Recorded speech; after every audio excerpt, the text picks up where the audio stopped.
Election റിസൾട്ടിനായി ഉറക്കമിളച്ച് കാത്തിരിക്കുന്ന കേരള ജനത പുതിയൊരു തുടക്കത്തിനായി ഉറക്കമുണരുമ്പോൾ നമ്മുടെ ഇനിയുള്ള വികസനം എങ്ങനെയാകണമെന്ന നമ്മുടെ ചർച്ചയിൽ നിങ്ങളുടെ സജീവ പങ്കാളിത്തം ഞാൻ ക്ഷണിക്കുന്നു. കേരളത്തിൻ്റെ വികസനത്തിൽ ഏറ്റവും പ്രധാനമായി നാം പരിഗണിക്കേണ്ടത് ഇവിടുത്തെ പരമ്പരാഗതമായി തൊഴിൽ നൽകിയിരുന്ന കൃഷി, കയർ തുടങ്ങിയ മേഖലകളിൽ കാര്യമായുണ്ടായ തൊഴിൽ നഷ്ടവും അത്തരം മേഖലകളിൽ തൊഴിലില്ലാതായ വലിയൊരു വിഭാഗം ജനങ്ങളുടെ തൊഴിൽ പ്രശ്നവുമാണ്. കേരളത്തിലെ പരമ്പരാഗത തൊഴിൽ മേഖലകളിൽ ഉണ്ടായിരിക്കുന്ന ഉൽപാദന സ്തംഭനം വഴി തൊഴിൽ നഷ്ടമായിക്കൊണ്ടിരിക്കുന്ന ആളുകൾ എത്രയുണ്ടെന്നും അവർക്ക് പുതിയ തൊഴിലുകൾ എവിടെ കണ്ടെത്താനാകുമെന്നും അതിനാവശ്യമായ പരിശീലനം എന്താണെന്നും അതെങ്ങനെ അവർക്ക് നൽകാനാകുമെന്നുമുള്ള ഗൗരവതരമായ പഠനവും ചർച്ചയും ഏറ്റവും പെട്ടെന്ന് ജനപങ്കാളിത്തത്തോടെ സർക്കാരിൻ്റെ എല്ലാ തലങ്ങളിലും നടത്താനുള്ള നടപടികൾ പുതിയ സർക്കാർ ഉടനെ സ്വീകരിക്കണം. ഇത്തരമൊരു താഴെത്തട്ടിൽ നിന്നും മുകളിലേക്ക് ഉയർന്നു വരുന്ന പഠനവും സമീപനവും ഇതുവരെ നമ്മുടെ സർക്കാരുകൾ സ്വീകരിച്ചതായി കാണുന്നില്ല.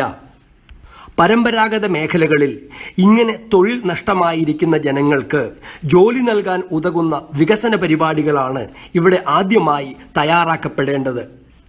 പരമ്പരാഗത മേഖലകളിൽ എത്ര തൊഴിൽ നഷ്ടമായെന്നും അങ്ങനെ തൊഴിൽ നഷ്ടമായവർക്ക് എവിടെ എങ്ങനെ പുതിയ ജോലികൾ പ്രാദേശികമായി നൽകാമെന്നും അതിനാവശ്യമായ തൊഴിലുകൾ എങ്ങനെ സൃഷ്ടിക്കാമെന്നും അതിന് അവരെ പരിശീലനം വഴി എങ്ങനെ സജ്ജരാക്കാമെന്നും അതത് പ്രദേശങ്ങളിലെ ജനങ്ങളുടെ അഭിപ്രായവും ആവശ്യവും മുൻനിർത്തി താഴെത്തട്ടിൽ നിന്നും മുകളിലേക്ക് ഉയർന്നു വരുന്ന പങ്കാളിത്ത വികസന പരിപാടികളിലൂടെ എങ്ങനെ യുദ്ധകാലാടിസ്ഥാനത്തിൽ നടപ്പാക്കാമെന്നും ഉള്ളതാകണം പുതിയ സർക്കാരിൻ്റെ വികസന അജണ്ടയിലെ ആദ്യത്തെ ഐറ്റം. ഇത്തരമൊരു ഗൗരവതരമായ പഠനം നടത്താതെ ഓരോ പ്രോജക്റ്റുകളും 10,000 തൊഴിലവസരങ്ങൾ സൃഷ്ടിക്കും, 20,000 തൊഴിലവസരങ്ങൾ സൃഷ്ടിക്കും എന്നൊക്കെ പറയുന്നതിന് യാതൊരു അർത്ഥവുമില്ല. അത് ഇവിടുത്തെ ജനങ്ങളുടെ തൊഴിലില്ലായ്മയ്ക്കൊരു പരിഹാരവുമാവില്ല. ഈ കൊട്ടിഘോഷിക്കുന്ന തൊഴിലവസരങ്ങൾ ആർക്ക് കിട്ടും? ഇവിടുത്തെ തൊഴിൽ നഷ്ടമായ പരമ്പരാഗത തൊഴിലുകളിൽ ഏർപ്പെട്ടിരിക്കുന്ന തൊഴിലാളികളെ തൊഴിൽ നൽകി ജീവിതത്തിലേക്ക് തിരിച്ചു കൊണ്ടുവരാൻ ഈ വികസന പരിപാടികൾക്ക് സാധ്യമാകുമോ എന്ന വ്യക്തമായ ധാരണയോടെ നടപ്പാക്കുന്ന കാര്യപരിപാടികളിലൂടെ വേണം ഇവിടെ വികസനം നടത്താൻ. ഇവിടുത്തെ ജനങ്ങളുടെ തൊഴിൽ ആവശ്യങ്ങൾ എന്ത്? അതിന് എന്ത് പരിശീലനം അവർക്ക് നൽകേണ്ടിയിരിക്കുന്നു? അതിന് ഉപകരിക്കുന്ന എന്തു വികസന പരിപാടികൾ നമുക്ക് ഏറ്റെടുക്കാൻ കഴിയും? സയൻസിൻ്റെയും ടെക്നോളജിയുടെയും പുതിയ ആശയങ്ങൾ എങ്ങനെ പരമ്പരാഗത തൊഴിലുകളിൽ ഉപയോഗിച്ച് ഈ തൊഴിലാളികളെ കൂടുതൽ ഉൽപാദന സജ്ജരാക്കാൻ കഴിയും? അവരുടെ ഉൽപ്പന്നങ്ങൾക്ക് ഈ നാടിൻ്റെ പരമ്പരാഗതമായ കഴിവുകൾ ഉൾക്കൊള്ളുന്നവയെന്ന ബ്രാൻഡിങ്ങിലൂടെ എങ്ങനെ കൂടുതൽ അന്താരാഷ്ട്ര വിപണികൾ കണ്ടെത്താനാവും? പരമ്പരാഗത മേഖലകളിൽ തൊഴിൽ കണ്ടെത്താൻ ആവാത്തവരെ പുതിയ പരിശീലനം നൽകി എങ്ങനെ പുതിയ ഉൽപാദന മേഖലകളിൽ എത്തിക്കാനാവും എന്നുള്ള ലക്ഷ്യങ്ങൾ ആവണം നമ്മുടെ വികസന അജണ്ടയെ മുന്നോട്ട് നയിക്കുന്ന പ്രേരകശക്തി. കേരളത്തിലെ ജനങ്ങൾക്ക് തൊഴിൽ രംഗത്ത് എന്ത് സംഭാവനകൾ ചെയ്യാൻ കഴിയും? നമ്മുടെ ആളുകൾക്ക് ഏതെല്ലാം രംഗങ്ങളിൽ ഉപയോഗിക്കാവുന്ന ഉൽപാദനക്ഷമതയുണ്ട്? ഇവിടുത്തെ തൊഴിലില്ലാത്തവർക്ക് എങ്ങനെ പുതിയ തൊഴിലുകൾ നൽകാനാവും? ഇപ്പോൾ ചെയ്യുന്ന തൊഴിലിനേക്കാൾ മെച്ചമായി ശാസ്ത്ര സാങ്കേതിക വിദ്യ വഴി കൂടുതൽ ഉൽപാദനം നടത്താനാവും? കൂടുതൽ വരുമാനമുള്ള പുതിയ രംഗങ്ങളിലേക്ക് ചുവടുമാറ്റാൻ എന്തു പുതിയ പരിശീലനം നൽകാനാവും?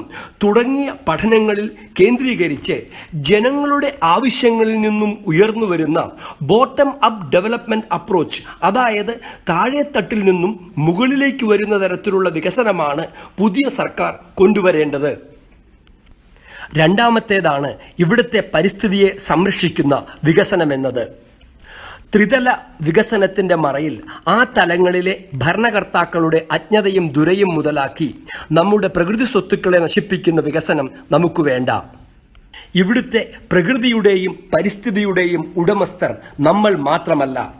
നമുക്കായി ഇതൊക്കെ കാത്തുവച്ച പൂർവികരുടെയും ഇതെല്ലാം കാത്ത് ഇവിടെ ജനിക്കാനിരിക്കുന്ന തലമുറകളുടെയും പൊതുസ്വത്താണ് ഇവിടുത്തെ പ്രകൃതിയും പരിസ്ഥിതിയും.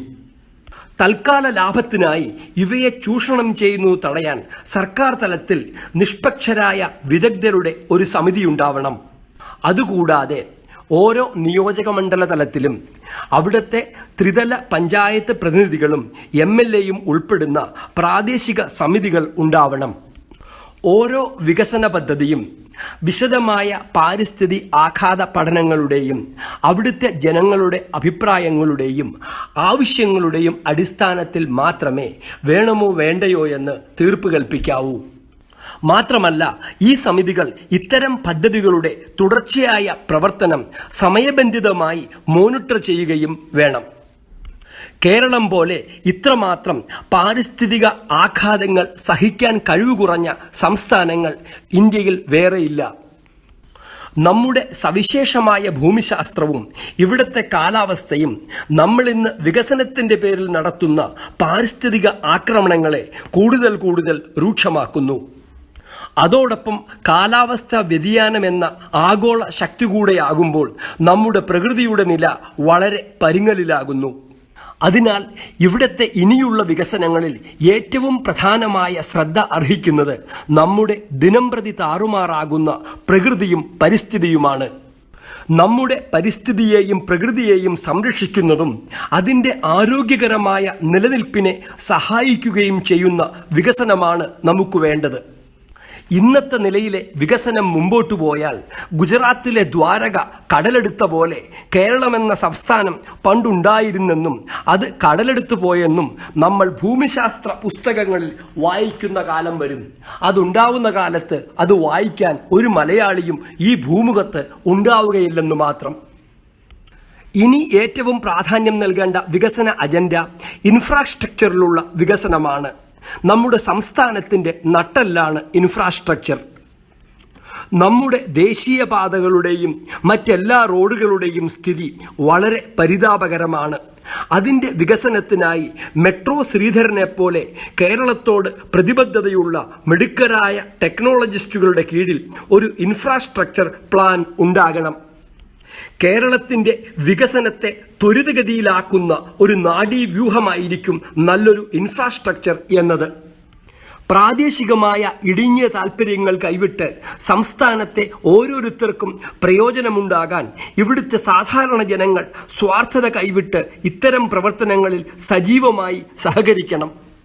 ഇതോടൊപ്പം ഇന്റർനെറ്റിന്റെ അപാരമായ സാധ്യതകളെ ഉപയോഗിക്കാൻ വില്ലേജ് തലം മുതൽ ജനങ്ങൾക്ക് പ്രാപ്യമായ ഇന്റർനെറ്റ് ഉപയോഗിക്കാവുന്ന ലൈബ്രറികൾ ഉണ്ടാവണം. NRIകളായ കേരളീയർ കമ്പ്യൂട്ടർ രംഗത്ത് വിദേശ രാജ്യങ്ങളിൽ ഉന്നത സ്ഥാനങ്ങളിലുണ്ട്.